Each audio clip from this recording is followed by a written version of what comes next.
Hello, I'm Brian Tracy and welcome to the Brian Tracy Show. Today we have a remarkable person, Abha Maryada Banerjee, who's from India. She's a lawyer by training. She's practiced for 10 years. She's become a professional speaker. She's one of the top 10 professional speakers in Asia Pacific. She is known as the India or the Asian Oprah. She's had an enormous influence on people. She speaks on leadership, personal development, and spiritual enhancement, and she's an absolutely remarkable person.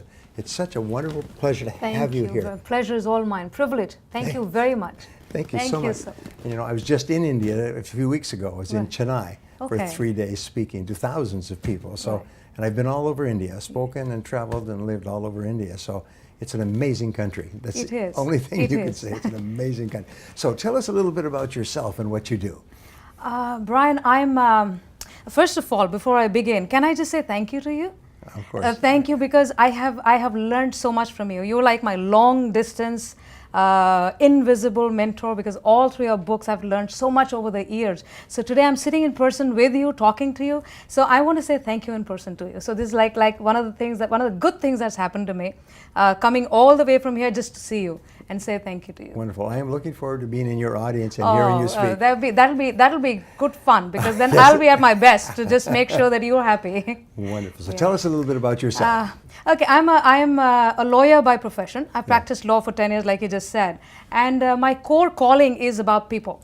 I am a growth obsessed person. I'm like addicted to the word growth. Yes. So when you put people and growth together, people's growth, I'm like a people builder. So I've got like all the talents and gifts that I have, I just put together, and I make sure that I'm going out there and doing where things that builds people, because I feel we can create so much influence by learning from each other. Yes. And every time we open our mouth, every time we do something, there is influence.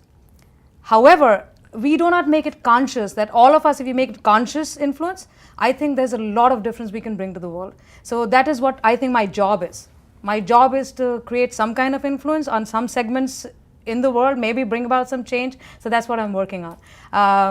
So it's been like being a leadership speaker, do a lot of personal development, was named India's first internationally acclaimed woman motivational speaker. I do speak all across Asia Pacific. I coach Indian Olympians. I work with CEOs and lots of people. So it's been a great a journey. Has been an emotional roller coaster. However, whatever we've achieved in the process is great. I love it. So, I love every bit of it. So your passion is for personal growth. Now, if you could summarize the one passion or focal point that you have that causes you to do this, what would it be? I think everybody, we are leaders in our own selves, each one of us. Yes. So I focus a lot on personal leadership, because I think before you get to be a leader, you got to be your own leader. So we got to first build ourselves up before we can go and build anybody else. So we may be in a position of leadership, however, are we leaders within ourselves? So I think a lot of it works around you.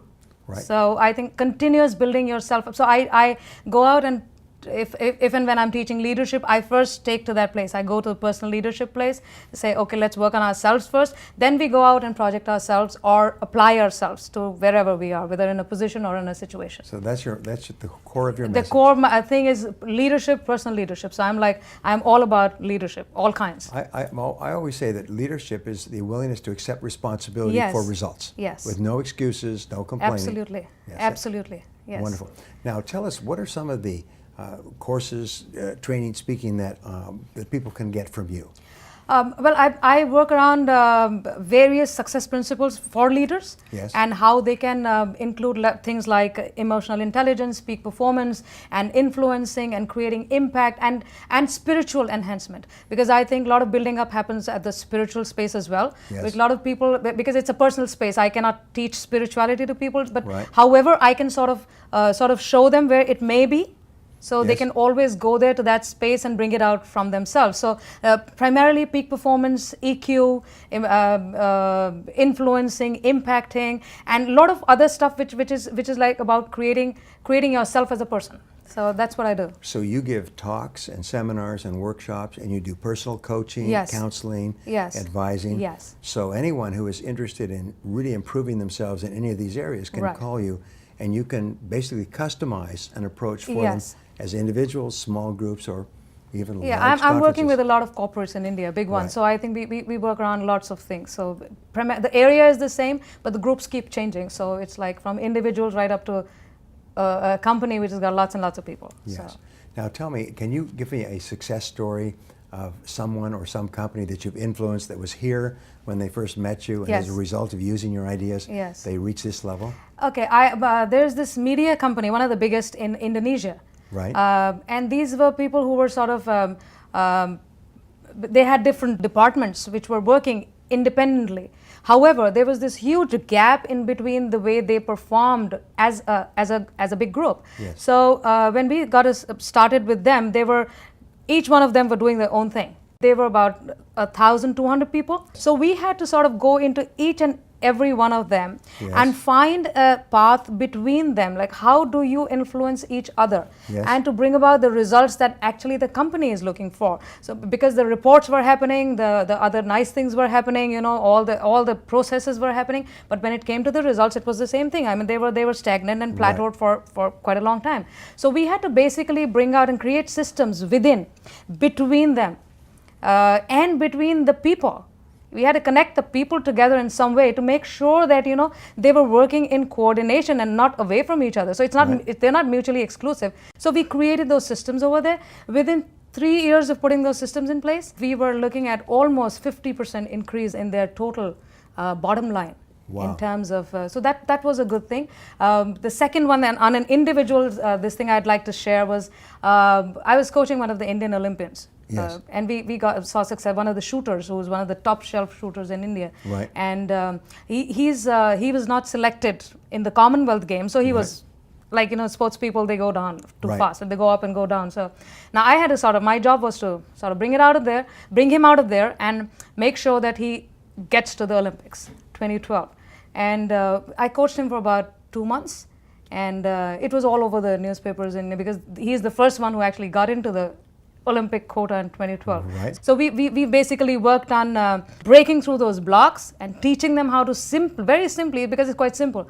Once you know how to do it, I think it's not difficult. So I had to take him through that entire process of sort of throwing away all the stuff that he was carrying in his head, right. and then to bring him out, and then he actually got into the Olympics. He didn't win, but yes, he got there. So it was quite good. So you work with high performance executives, individuals, corporations, yes. and leadership at all different levels, yes. and so on. Yes. Now, Abha, I understand you've just written a book. Can you tell us a little bit about that and who it's for and what people will get from reading it? Okay, this is again a book on leadership, but for women.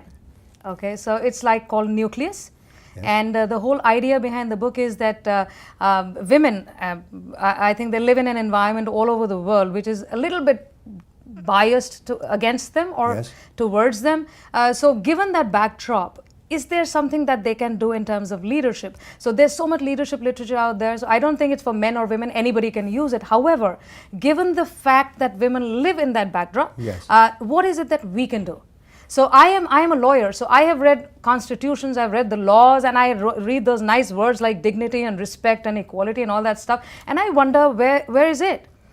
Where do I don't see it happening around us. So what can we do about it? So the book will actually, it challenges the status quo. Yes. And we define a status quo in the sense that something new where in the minds of the women. That listen, it's sitting out there. Can we go out and do it ourselves rather than going, we are fighting a fight which is not ours. Why am I supposed to waste time on a fight which is not mine? I don't want to fight, I don't want to waste my time. I go, it's sitting there. I don't have to go to a court of law to define equality for me. No. I don't have to go to a court of law to define dignity for me. I can do that myself. And these words, if Brian, you notice, these words are open-ended words. These are not words, these are experiential words. These are not yes. words which are absolutes. So now this comes via my experience. If my experience is clouded by a gender bias or a backdrop, right. which somehow sort of restricts me from doing certain things, I don't want it. No. So I come from India, and we are good in many ways, but then a little bit conservative in some ways. And I'm sort of a person who's not followed rules. I've not broken any, but I've not followed many rules, and I make my own rules. So it's like, so I've shared that through the book. So it'll take women back to themselves, right. From sort of pushing them from being normal people to being effective to being excellent. And then to become leaders. And again, because women, in the women's sphere, I don't think there are many leaders there. There are some strong women out there. And mostly when we talk leadership, we are talking about corporate leadership and so on and so forth. Now this book is going to get women together in a way that challenges their own mind and says, fine, we are already there. We don't need to go and do these fights. I don't think we have to waste our, it's my life. I mean, I'm wasting my time fighting a fight which is not mine. So I'm sorry, I don't want to fight it. So the title of the book is? Nucleus. It's called Nucleus. Nucleus, yes. And it's coming out in March? It's coming out in March. 2014. Yes, 2014, March, we shall see the book. Wonderful. And we're going to bring it to US as well. That's wonderful. Now, tell us, how can people contact you if they want to get more information? My website is abhamb.com. That is abhamb.com. And they can always send me an email. If they want to send me personally, it's abha@abhamb.com. So they can send me an email. I'll give me 3 days. I'll always get back to you. So anything that you need to ask. Otherwise, through my website. Wonderful. Thank you so much, Abha. Yes, That's really, really Thank great. you very much. Yeah.